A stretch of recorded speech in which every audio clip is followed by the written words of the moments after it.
Assalamualaikum warahmatullahi wabarakatuh. Terima kasih saudara Anda masih menyaksikan Jambi hari ini, edisi Kamis 8 Februari 2024. Selain 3 berita utama tadi, tim redaksi kami juga telah menyiapkan sejumlah informasi menarik lainnya untuk Anda. Bersama saya Ahmad Solihin. Dan saya Anastasia Laga. Inilah Jambi hari ini selengkapnya.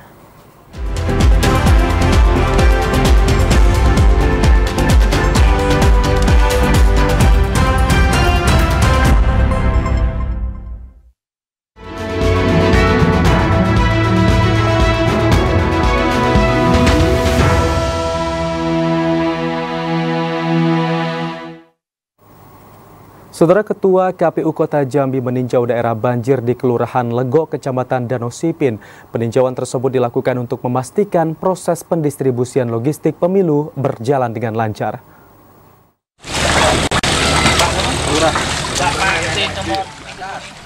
Ketua KPU Kota Jambi Deni Rahmat Kamis pagi meninjau lokasi banjir di Kelurahan Legok, Kecamatan Danau Sipin. Peninjauan itu dilakukan untuk memastikan proses pendistribusian logistik pemilu berjalan lancar. Deni Rahmat mengatakan dari hasil peninjauan ditemukan 21 TPS di Kelurahan Legok yang terdampak banjir. Untuk memastikan proses pencoblosan berjalan lancar, seluruh TPS ini akan dipindahkan ke lokasi yang tak terdampak banjir. Terkait kunjungan kita hari ini, KPU Kota melakukan supervisi terhadap 21 TPS yang kemungkinan bakal direlokasi untuk Kelurahan Legok, Kecamatan Danau Sipin. Dari sini kita membagi dua kategori, satu di daerah Danau Sipin, satu lagi di daerah Pulau Pandan. Dijadwalkan seluruh logistik pemilu akan didistribusikan pada hari Senin mendatang. Dalam pendistribusian logistik pemilu, Deni Rahmat berharap seluruh petugas pemilu memperhatikan seluruh logistik saat pendistribusian. Ashar, TVRI Jambi melaporkan. Saudara, banjir hingga saat ini masih menggenangi ratusan rumah warga di Kelurahan Legok, Kecamatan Danau Sipin, Kota Jambi. Tak hanya berdampak terhadap aktivitas warga, banjir juga menyebabkan 21 lokasi TPS yang terdampak banjir terpaksa dipindahkan.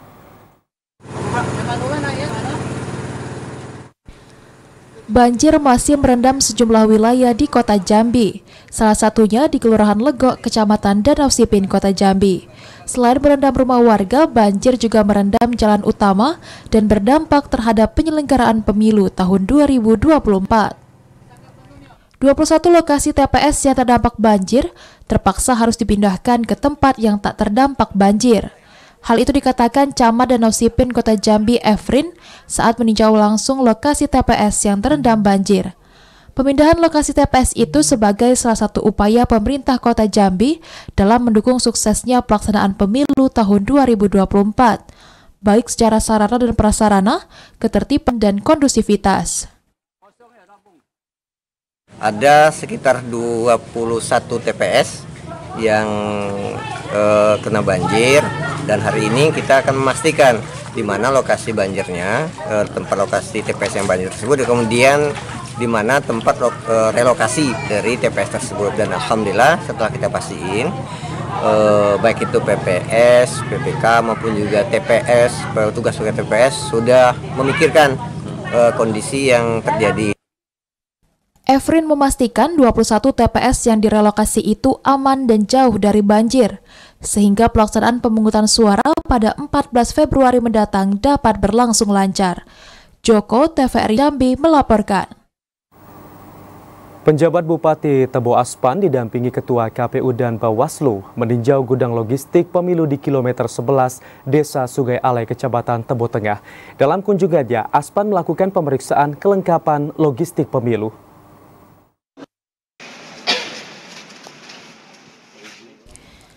Didampingi Ketua KPU dan Bawaslu, PJ Bupati Aspan bersama jajaran Forkompida Kabupaten Tebo meninjau gudang logistik pemilu yang berada di kilometer 11 Desa Sungai Alai, Kecamatan Tebo Tengah.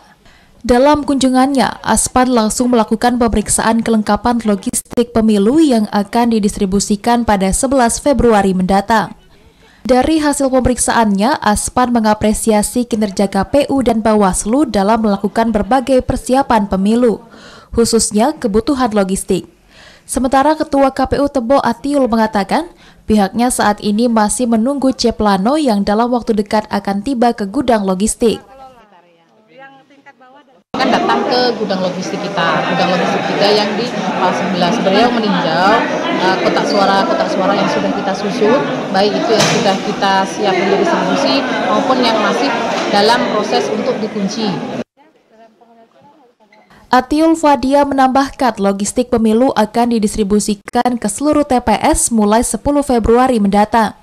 Distribusi logistik pemilu akan diutamakan ke daerah terpencil dan terjauh. Intizam TVRI Jambi melaporkan.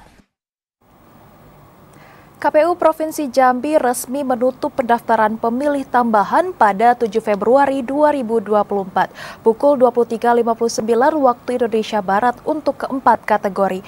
Untuk mengetahui informasi selengkapnya, saudara, kita telah terhubung dengan kontributor TVRI Jambi, Randy Arta. Selamat sore, Randy. Sore. Baik, Randy, hingga batas akhir pendaftaran, berapakah jumlah masyarakat yang telah melakukan pendaftaran DPTB untuk 4 kategori tersebut, Randy?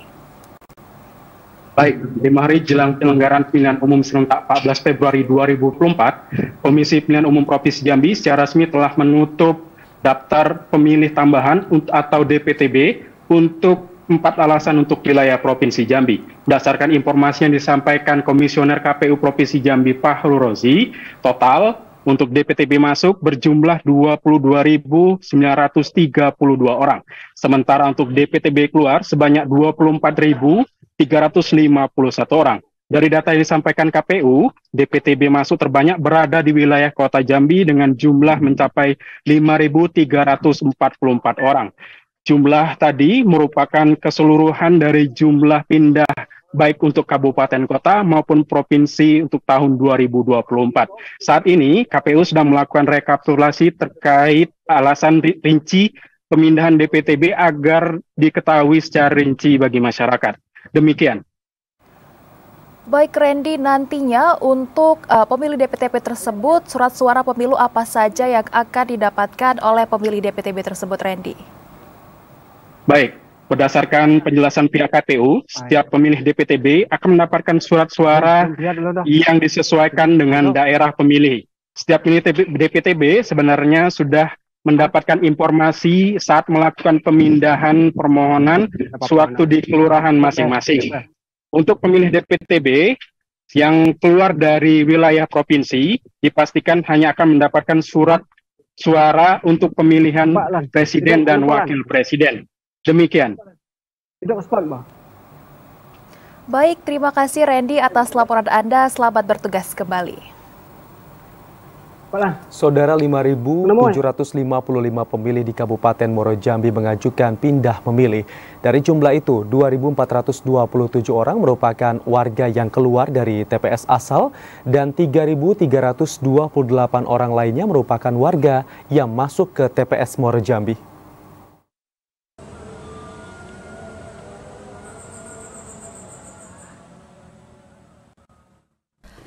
Pelayanan pindah milih untuk 4 kategori resmi berakhir pada 7 Februari 2024 pukul 23.59 waktu Indonesia Barat. Berdasarkan hasil rekap KPU Muaro Jambi, terdapat 5.755 pemilih yang mengajukan pindah milih atau TPS. Dari jumlah itu, 2.427 merupakan warga yang keluar dari TPS asal, dan 3.328 lainnya merupakan warga yang masuk ke TPS Muaro Jambi. Komisioner KPU Muaro Jambi Divisi Perencanaan Data dan Informasi, Rika Kurniati Nasution mengatakan, pihaknya masih memberikan waktu 2 kali 24 jam untuk penginputan data jumlah warga yang pindah milih, atau warga yang telah menyerahkan berkasnya sebelum batas akhir DPTB. Sebelumnya, KPU memperpanjang pengurusan DPTB hingga 7 Februari untuk pemilih dengan kondisi tertentu, seperti pemilih yang bertugas di tempat lain, menjalani rawat inap, tertimpa bencana alam, dan mereka yang menjadi tahanan di lapas karena ditetapkan sebagai tersangka. DPTB sendiri untuk kategori pemilih yang pindah domisili atau pemilih tambahan, dia dianjurkan untuk memilih ke TPS 2 jam sebelum TPS tertutup, artinya jam 11 hingga jam 1 siang.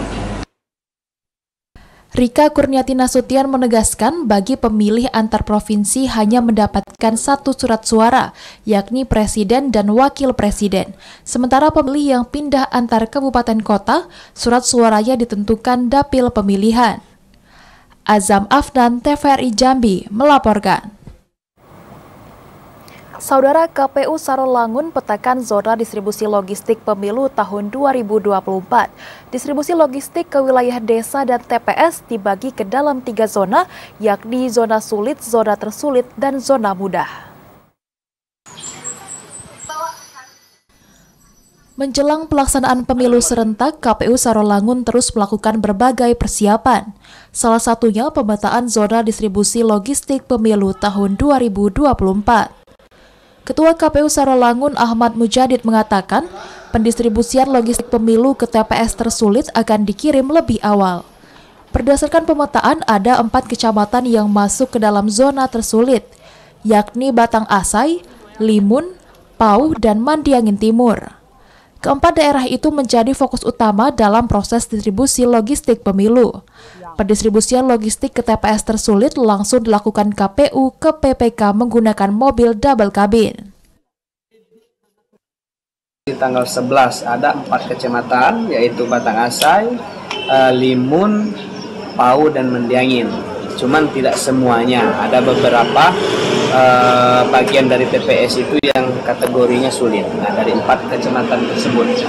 Nah, selanjutnya di tanggal 12 kita akan mendistribusikan yang sulit, dan di tanggal 13 kita mendistribusikan yang mudah. Untuk pengiriman logistik ke TPS tersulit di Dusun Manggis, Desa Napal Melintang, Kecamatan Limun, pendistribusiannya tidak menggunakan kendaraan roda 2 dan roda 4, namun langsung dibawa dengan cara dipikul. Edi Kusnadi, TVRI Jambi, melaporkan.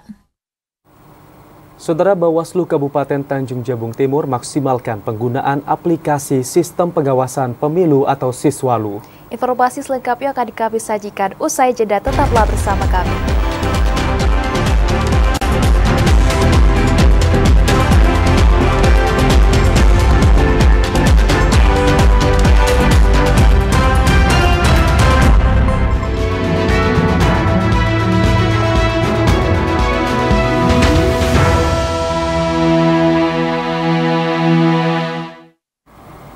Anda masih bersama kami di Jambi hari ini. Saudara, Badan Pengawas Pemilu Bawaslu Kabupaten Sarolangun meminta KPUD Sarolangun untuk tepat waktu dan tidak salah dalam proses pengiriman logistik ke TPS.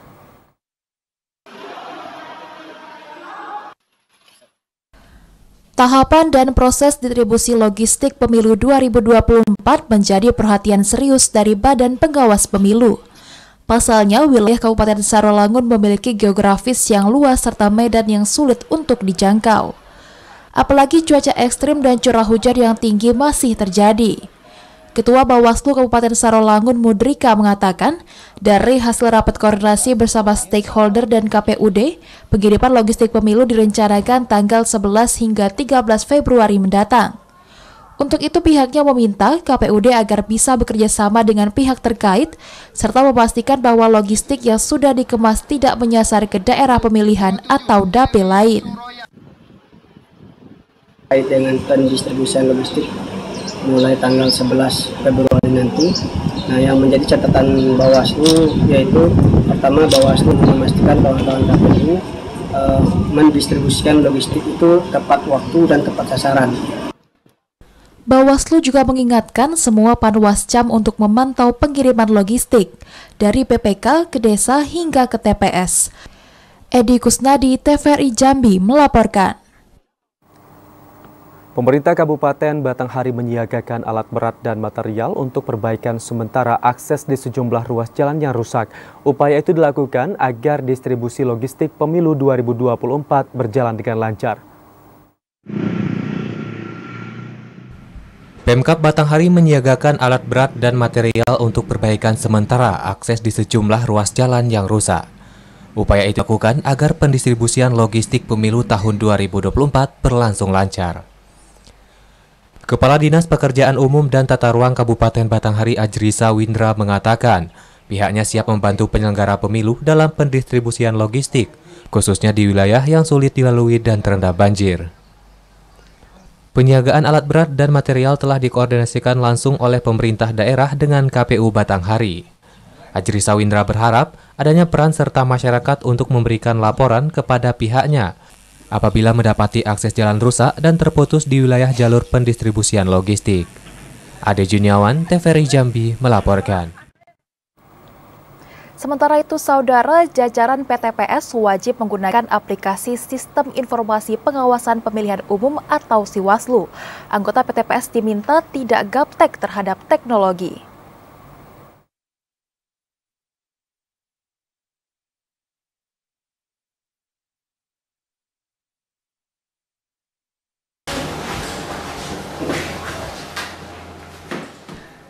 Enam hari jelang pemilu tahun 2024, Bawaslu Kabupaten Tanjung Jabung Timur telah mempersiapkan perencanaan pengawasan, pemetaan kerawanan, serta mitigasi potensi terjadinya pelanggaran. Salah satu bentuk upaya yang akan dilakukan Bawaslu Kabupaten Tanjung Jabung Timur yakni dengan membekali jajaran dalam penggunaan aplikasi andalan pengawasan, yaitu Sistem Pengawasan Pemilu atau Siwaslu. Anggota Bawaslu Kabupaten Tanjung Jabung Timur, Nurdin Manesa, mengatakan Siwaslu merupakan aplikasi yang disiapkan Bawaslu Republik Indonesia untuk melakukan pengawasan secara online. Mulai dari proses pemungutan suara, penghitungan suara, dan penetapan hasil pemilu. Siwaslu dilakukan secara berjenjang di seluruh jajaran pengawas pemilu, mulai tingkat PTPS hingga Bawaslu RI sesuai dengan tugas dan fungsinya masing-masing. Anggota PTPS pada masa tenang dari 11 hingga 13 Februari 2024 juga akan mengawasi apakah masih ada peserta pemilu yang melakukan kampanye dalam masa tenang, termasuk pengawasan pada 1 hari jelang pendistribusian logistik pemilu. Lokus pengawasan kawan-kawan Panwascam, PPKD, dan PTPS. Dan tidak hari ini saja, besok nanti akan ditindaklanjuti oleh Panwascam untuk melakukan bintek pengawas tempat pemungutan sah di TPS.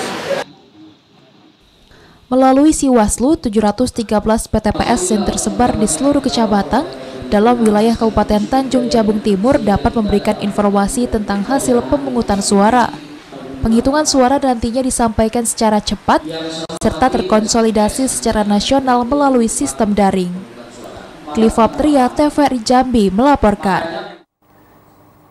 Petugas KPPS wajib memahami penggunaan aplikasi Sistem Informasi Rekapitulasi atau Sirekap. Aplikasi ini digunakan untuk menciptakan transparansi hasil pemilihan umum 2024 secara efektif. Petugas kelompok penyelenggara pemungutan suara atau KPPS wajib memahami penggunaan aplikasi Sirekap agar menciptakan transparansi hasil pemilihan umum tahun 2024. Berdasarkan keputusan KPU nomor 66 tahun 2024, Sirekap tersedia dalam versi mobile dan web. 2 dari 7 anggota KPPS yang telah ditunjuk wajib menggunakan Sirekap mobile untuk menghitung hasil pemungutan suara di TPS. Sirekap mobile menyimpan data perolehan suara yang tertuang dalam formulir C hasil. Sementara itu, Panitia Pemilihan Kecamatan atau PPK, KPU Kabupaten Kota dan Provinsi dapat menggunakan Sirekap web yang berfungsi menjumlahkan seluruh data perolehan suara. Dan kita sudah proses pendaftaran akun untuk anggota KPPS, itu 2 orang per TPS, ada akun utama sama akun cadangan, dan itu proses sudah mau dikatakan rampung, tinggal lagi proses berikutnya itu login, masuk ke dalam sistem aplikasi. Karena aplikasi itu memang sudah siap untuk digunakan, maka memang harus tervalidasi dan terverifikasi. Kondisi di TPS itu kan kita memang menginginkan, karena kan basisnya Android ya, tentu kita mendorong orang yang memang cakap menggunakan Android, misalnya tidak gagok saat nanti proses penggunaan Sirekap di TPS. Sirekap terdiri dari dua operator yakni Sirekap 1 dan Sirekap 2 yang sama-sama bertugas untuk mengambil foto hasil pemilihan, mengoreksi angka, dan mengirimkan data ke sistem. Dalam menjalankan tugasnya perlu mengikuti petunjuk pengambilan foto yang tidak terhalang bayangan, memastikan pencahayaan yang cukup dan foto hasil pemilihan harus berada di tengah layar. Kemudian menghitung daftar kehadiran peserta pemilu dan mencatat kejadian khusus di TPS selama pemilu berlangsung. Yogi Ramadhani, TVRI Jambi melaporkan. Pemerintah Kabupaten Tebo kembali menggelar rapat evaluasi guna memantapkan dalam menghadapi pemilu serentak tahun 2024 agar pelaksanaan pemilu dapat berjalan aman dan lancar. Jelang hari pencoblosan tanggal 14 Februari 2024, pemerintah Kabupaten Tebo bersama KPU dan Bawaslu Rabu siang menggelar rapat koordinasi dalam rangka evaluasi persiapan akhir dan juga pendistribusian logistik pemilu serentak tahun 2024 di Aula Utama Rumah Dinas Bupati Tebo. Rapat koordinasi yang dipimpin langsung oleh PJ Bupati Tebo tersebut untuk bisa memantapkan sejumlah persiapan dalam menghadapi pemilu serentak, yakni pendistribusian logistik, keamanan, maupun beberapa permasalahan lainnya. PJ Bupati Tebo Aspan mengungkapkan untuk keamanan Kapolres Tebo siap menambahkan personel, begitu juga dengan persiapan pendistribusian logistik. Pemerintah Kabupaten Tebo juga siap mendukung peralatan baik jalur air maupun jalur darat jika nantinya dibutuhkan oleh KPU.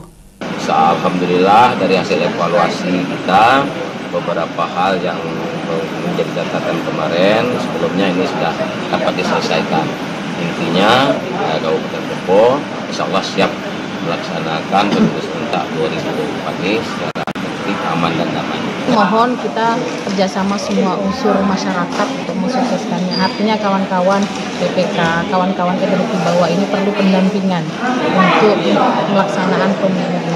Dan kita sangat berharap semua pihak bisa saling membantu sehingga nanti pas hari H maupun sesudahnya kita betul-betul tidak ada konflik dan pemilu di Tebo itu kita sukses aman dan damai. Sementara itu, Ketua KPU Kabupaten Tebo mengharapkan kerjasama dari semua unsur, baik pemerintah maupun pihak penyelenggara, agar pelaksanaan pemilu dapat berjalan dengan sukses. Intizam, TVRI Jambi melaporkan.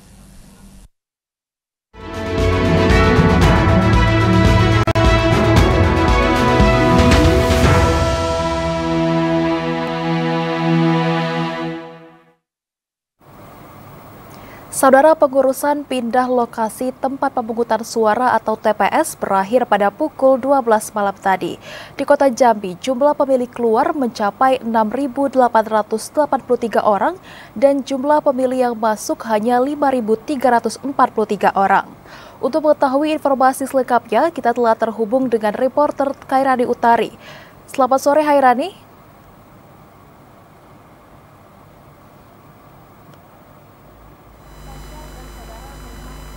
Selamat sore, Khairani.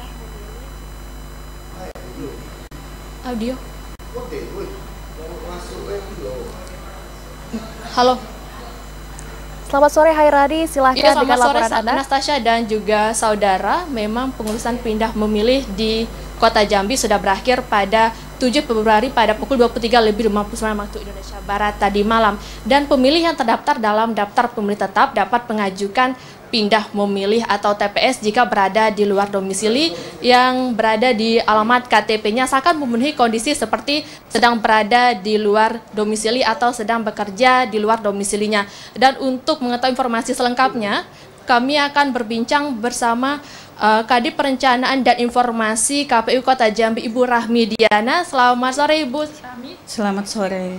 Ibu, apakah ada perpanjangan bagi warga yang ingin pindah memilih ini, Bu? Kita sesuai aturannya per tanggal 7 Februari kemarin jam 23.59 itu sudah tutup untuk pindah milih gitu. Baik, tidak ada perpanjangan, belum ada gitu. Belum ada. Iya. Lalu apakah perbedaan antara daftar pemilih tambahan ini dengan daftar pemilih tetap, Ibu? Tentu berbeda. Daftar pemilih tetap itu kan daftar yang pemilih yang sudah terdaftar yang kita proses waktu pada saat pemutahiran daftar pemilih yang kita coklit. Kemudian untuk daftar pemilih tambahan ini atau DPTB itu kan seperti daftar pemilih pindahan gitu ya. Pindahan itu misalnya ada pemilih yang bekerja di luar domisili, kemudian pemilih yang warga lapas kan itu DPTB gitu. Baik. Lalu bagaimana dengan warga yang sedang berada di rumah sakit namun belum juga terdaftar dalam DPTB tetapi memiliki hak pilih pada saat pencoblosan 2024 ini, Bu? Ya, sesuai aturan, kita bekerja sesuai aturan ya. Untuk pindah milih itu kan kita di batas akhirnya tanggal 7 Februari kemarin ya. Kalau ada warga masyarakat yang misalnya sakit pada lewat dari tanggal 7, mungkin kita nanti melihat masuk ke dalam DPK tapi sesuai dengan domisilinya. Apakah ada jam khusus bagi DPK ataupun DPTB dalam menggunakan hak suaranya, Ibu? Ya, kalau DPK itu dapat memilih pada pukul 12 sampai pukul 13.00 WIB. Baik, terima kasih banyak Ibu Ramidiana. Dan saudara, memang bagi pemilih yang termasuk dalam DPK ataupun DPTB memang memiliki jam khusus untuk menggunakan hak suaranya dan juga tidak semuanya dapat menggunakan pindah memilih tetapi harus memenuhi syarat yang sudah ditentukan oleh peraturan KPU. Demikian Natasha, kembali ke studio. Baik, terima kasih Hairari atas laporan Anda. Selamat bertugas kembali. Dan saudara, kami masih memiliki sejumlah informasi menarik lainnya yang akan kami hadirkan usai pariwara berikut ini.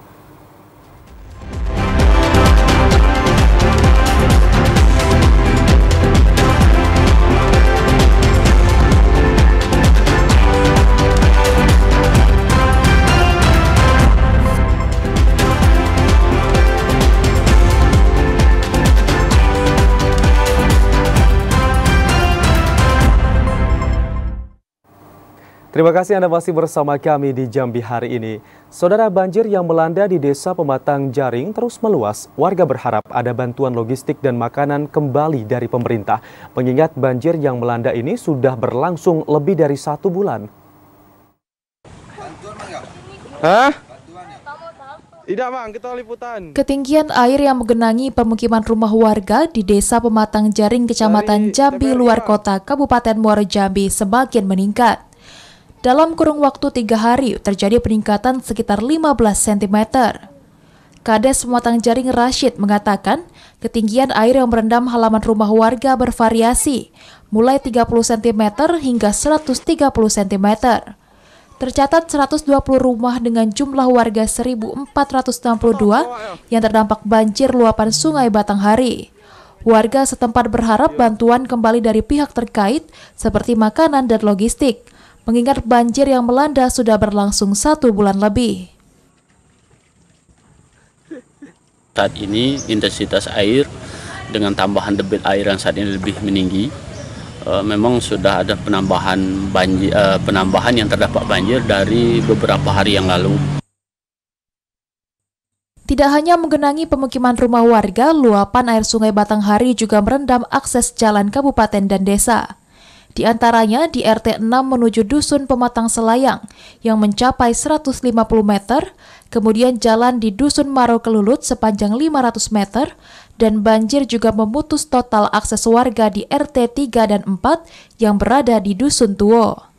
Untuk beraktivitas saat ini, warga setempat menggunakan perahu. Azam Afnan, TVRI Jambi melaporkan.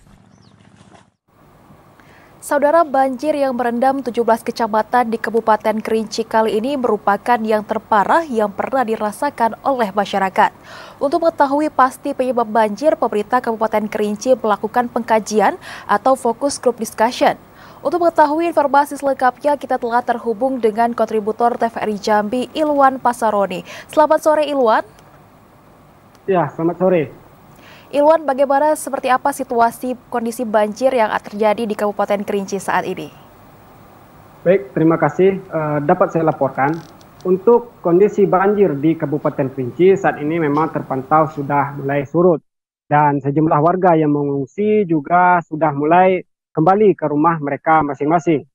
Menurut keterangan warga, banjir kali ini merupakan yang terparah yang pernah mereka rasakan dalam kurun waktu 20 tahun terakhir. Di mana berdasarkan data dari Pos Satgas Bencana Daerah Kabupaten Kerinci, banjir kali ini merendam sebanyak 129 desa di 17 kecamatan dalam Kabupaten Kerinci dengan jumlah penduduk yang terdampak mencapai 20.859 jiwa. Tidak hanya merendam pemukiman warga, banjir kali ini juga merendam beberapa fasilitas umum seperti 5 fasilitas kesehatan dan 49 fasilitas pendidikan. Beberapa waktu terakhir ini memang bermunculan berbagai dugaan tentang penyebab terjadinya banjir yang terparah ini di Kabupaten Kerinci, di mana mulai dari adanya pendangkalan sungai, penebangan hutan secara liar, hingga pada adanya tambang pasir yang tidak memenuhi standar. Dan untuk memastikan pastinya penyebab banjir di Kabupaten Kerinci, pemerintah Kabupaten Kerinci bekerjasama dengan Balai Wilayah Sungai Sumatera 6 Jambi melaksanakan pengkajian atau focus group discussion, di mana nantinya hasil dari FGD ini akan dijadikan sebagai rujukan bagi pemerintah daerah untuk menentukan langkah yang akan diambil sehingga banjir terparah seperti saat ini tidak kembali terjadi di kemudian hari. Sekian. Dan kemudian Ilwan, seperti apa saat ini kondisi fasilitas pendidikan dan juga fasilitas kesehatan yang terendam banjir tersebut? Baik, untuk kondisi dari fasilitas pendidikan dan kesehatan yang terdampak oleh banjir, memang berdasarkan penjelasan dari pejabat Bupati Kerinci bahwa 5 fasilitas kesehatan yang terdampak oleh banjir kini sudah bisa diaplikasikan seperti biasanya, di mana 5 puskesmas yang terdampak banjir sudah dioperasikan seperti biasanya untuk melayani masyarakat. Begitu juga dengan 49 fasilitas pendidikan yang terdampak, di mana 2 pekan yang lalu itu sempat diberlakukan pembelajaran secara daring, namun kini sudah diberlakukan pembelajaran secara tatap muka atau seperti biasanya. Baik, terima kasih atas laporan Anda Ilwan, selamat bertugas kembali. Saudara, pemerintah Provinsi Jambi melalui Dinas Kesehatan memastikan telah mendistribusikan obat-obatan yang dibutuhkan bagi korban banjir dalam penanganan kesehatan masyarakat.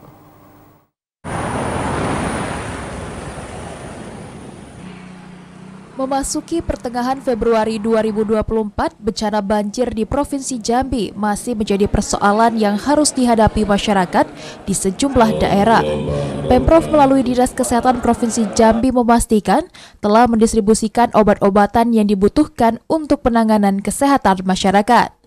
Kepala Dinas Kesehatan Provinsi Jambi, Ferry Kusnadi, mengatakan penyaluran bantuan obat-obatan maupun makanan tambahan sudah didistribusikan ke seluruh kabupaten kota di bulan Januari. Bantuan tersebut didistribusikan berdasarkan ketersediaan stok yang dimiliki Dinas Kesehatan. Pendistribusian akan kembali dilakukan setelah adanya usulan permintaan bantuan dari daerah. Berdasarkan pemetaan yang dilakukan Dinas Kesehatan, ada 3 penyakit yang wajib mendapatkan perhatian khusus warga saat bencana banjir, yakni diare, gatal-gatal, serta ispa. Dan kita menunggu yang pertama kali permintaan dari obat-obatan, dan itu sudah kita kasih, dan juga tentu makanan tambahan krisis. Nah, itu juga sudah kita berikan ke masing-masing kabupaten kota. Tentu stok persediaan yang kita berikan sesuai dengan apa yang ada di Dinas Kesehatan Provinsi, dan kita sudah memberikan buffer stok gitu. Pemerintah Provinsi Jambi mengimbau masyarakat untuk tetap menjaga kebersihan agar terhindar dari penularan penyakit di tengah bencana banjir. Randy Arta, TVRI Jambi melaporkan. F. Dayeni, terpidana kasus penggelapan uang perusahaan senilai 1 miliar rupiah, akhirnya dieksekusi tim tabur Kejati Jambi di Jakarta setelah sempat buron hingga melarikan diri ke sejumlah provinsi. Tim tangkap buronan Kejaksaan Tinggi Jambi mengeksekusi seorang buronan kasus penggelapan di PT Putra Indragiri Sukses. Pada pengungkapan itu, tim Kejati Jambi mengamankan terpidana F. Dayeni, warga Sumatera Barat di Jakarta. Kasipenkum Kejati Jambi Leksi Fatarani mengatakan, perkara ini bermula saat tersangka F. Dayeni, mantan komisaris PT Putra Indragiri Sukses, menggelapkan uang rekening perusahaan 1 miliar rupiah dengan mentransfer ke rekening pribadi dan sebagian dialihkan ke rekening orang lain.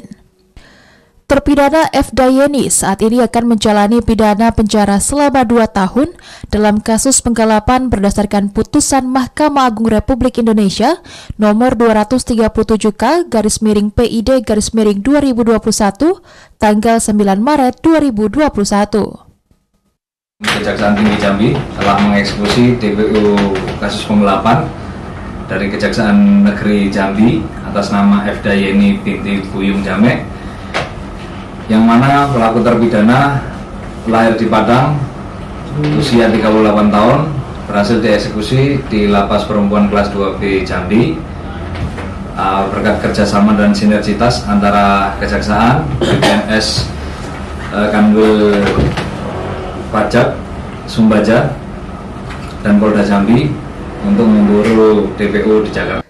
Setelah diamankan, saat ini terpidana telah ditahan di Lapas Perempuan Jambi untuk menjalani hukuman lebih lanjut. Ashar TVRI Jambi melaporkan. Polda Jambi menyiagakan ratusan personil untuk mengamankan perayaan Imlek 2575 Kongzili. Para personil tersebut nantinya akan disiagakan di sejumlah tempat-tempat ibadah.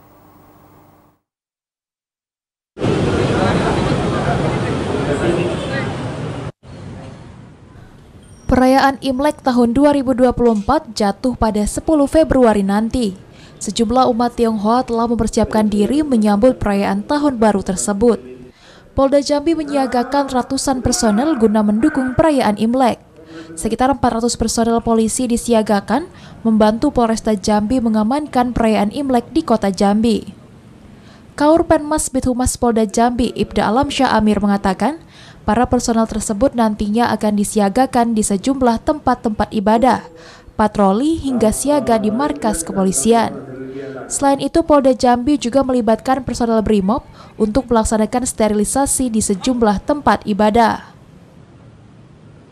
Untuk pengamanan perayaan Imlek tahun 2024 yang akan jatuh pada tanggal 10 Februari 2024 ini, Polda Jambi akan membackup Polresta Jambi dengan menurunkan 400 personel. Polda Jambi berharap untuk pelaksanaan Imlek tahun ini berjalan aman dan lancar, sehingga umat keturunan Tionghoa dapat menikmati perayaan Imlek yang aman dan kondusif. Ari Haryono, TVRI Jambi melaporkan. Saudara, Polres Batanghari berhasil meringkus 2 orang pelaku tindak pidana pencurian dengan kekerasan atau curas. Kedua pelaku diamankan beserta barang bukti 1 unit kendaraan roda 4 yang merupakan hasil curian. 2 orang pelaku berinisial S dan L berhasil ditangkap tim gabungan Opsnal Satreskrim Polres Batanghari bersama Polda Jambi di wilayah Sumatera Selatan. Kedua pelaku terlibat dalam tindak pidana pencurian dengan kekerasan. Modus kejahatan para pelaku tersebut yakni merental 1 unit mobil milik korban bernama Abdul Rohim warga kota Jambi. Sesampai di Batanghari, korban pun disekap dan diturunkan di Kecamatan Batin 24. Dari keterangan yang disampaikan Wakal Polres Batanghari Kompol Rido, dalam pengamanan kedua pelaku sempat melakukan perlawanan kepada petugas, sehingga pihak kepolisian pun terpaksa memberikan tindakan tegas dan terukur terhadap para pelaku tersebut. Selain pelaku, petugas juga berhasil mengamankan sejumlah barang bukti hasil curian berupa 1 unit kendaraan roda 4. 30B tim operasional kita di backup Polres Jambi berhasil menangkap tersangka 2 orang dan satunya melarikan diri, sekarang masih DPO. Dan untuk selanjutnya upaya Akibat perbuatannya, pelaku pun dijerat dengan pasal 365 ayat 1 KUHP dengan ancaman kurungan penjara 9 tahun penjara. Ade Juniawan, TVRI Jambi melaporkan. Pemerintah Kabupaten Bungo mencabut masa tanggap darurat bencana hidrometeorologi. Informasi selengkapnya akan kami hadirkan usai pariwara berikut ini. Tetaplah bersama kami.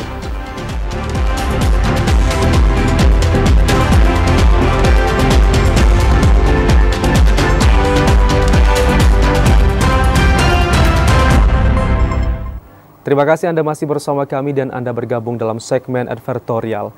Pemerintah Kabupaten Bungo menggelar rakor evaluasi status tanggap darurat bencana hidrometeorologi. Berdasarkan hasil rakor, pemerintah Kabupaten Bungo mencabut masa tanggap darurat bencana hidrometeorologi. Pemerintah Kabupaten Bungo untuk kedua kalinya mencabut masa tanggap darurat bencana hidrometeorologi. Kebijakan berlaku mulai 7 Februari 2024 pukul 15 waktu Indonesia Barat. Asisten 2 Setda Pemkab Bungo Syaiful Azhar mengatakan, tahapan penanganan bencana alam di Kabupaten Bungo saat ini memasuki fase masa transisi. Dalam masa transisi dibutuhkan kerjasama dan dukungan semua pihak terkait agar terwujudnya penanganan bencana yang komprehensif. Instansi terkait termasuk Satgas bahwa kita menurunkan status dari tanggap darurat menjadi transisi menuju pemulihan. Artinya memang kita berharap dengan status kita turunkan, kita bisa mengajukan proposal ke PBB pusat gitu ya. Kalau kita masih tanggap darurat, kita belum bisa kita mengajukan proposal ke pusat tersebut. Nah, berdasarkan pertimbangan dan laporan juga dari instansi terkait, termasuk Satgas tadi, mereka sepakat untuk turunkan. Yang dua, memang kita kan tidak menggunakan dana BTT. Sebenarnya tanggap darurat itu yang paling perlu menggunakan dana BTT. Nah, melihat situasi itu dan keadaan, alhamdulillah kita berdoa juga ke depan, mudah-mudahan tidak akan ada lagi banjir susulan yang lebih besar ya. Pasca dicabutnya masa tanggap darurat bencana hidrometeorologi hingga ke fase masa transisi, masyarakat yang terdampak banjir saat ini telah kembali ke rumah masing-masing. Syaiful Azhar mengapresiasi peran TNI Polri dan unsur Forkompinda lainnya dalam melakukan serangkaian penanganan bencana hidrometeorologi. Mukriandi, TVRI Jambi melaporkan. Sementara itu, Saudara, pemerintah Kabupaten Bungo menggelar rapat gugus tugas pemilu tahun 2024. Melalui rakor ini diharapkan penyelenggaraan pemilu tahun 2024 di Kabupaten Bungo berlangsung lancar, aman, dan kondusif. Pemerintah Kabupaten Bungo melalui Badan Kesbangpol menggelar rapat gugus tugas persiapan penyelenggaraan pemilu tahun 2024.